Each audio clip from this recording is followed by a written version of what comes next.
Good day! It's a beautiful day with me, Master Hans Ko. At ito po ang horoscope for the day sa araw ng Martes, February 25. Para sa mga pinanganak ng Year of the Rat, subukan ang multitasking para kumita ng extra income. Yellow at 3. Sa Ox naman magiging masaya ang relasyon kung ikaw ay magkakaroon ng mas mahabang pasensya at pag-unawa.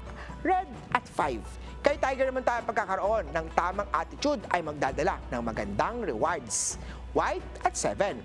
Kay Rabbit naman tayo iwasan ang matagalang pag-upo. Maglakad-lakad tuwing breaks sa trabaho. Blue at 6. Kay Dragon naman tayo magiging maayos ang lahat basta trust the process. Peach at 4. Kay Stick naman tayo magkakaroon ng linaw tungkol sa iyong priorities sa pag-ibig. Pink at 9. Ito naman sa Year of the Horsey. Mag-ingat sa mga fraudulent offers na nag-uugnay sa pera. Purple at 4. Skyship naman tayo magandang taon ito upang ayusin na ang utang o mga liabilities mo. Green at 1. Sa Monkey naman ang tamang diskarte ay magbibigay ng smooth na workflow. Gold at 2. Kay Rooster naman tayo mag-ingat sa mga miscommunication na maaaring magdulot ng delays. Orange at 8.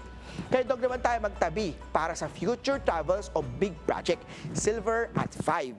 Sa Earth Pig naman ang pagtulong sa kapwa ay magdadala ng blessing sa pera. Paalala lang, ito po ay patnubay lamang. Ang tunay na swerte ay nagsisimula sa pagiging totoo. Ako po, si Master Hans Kua.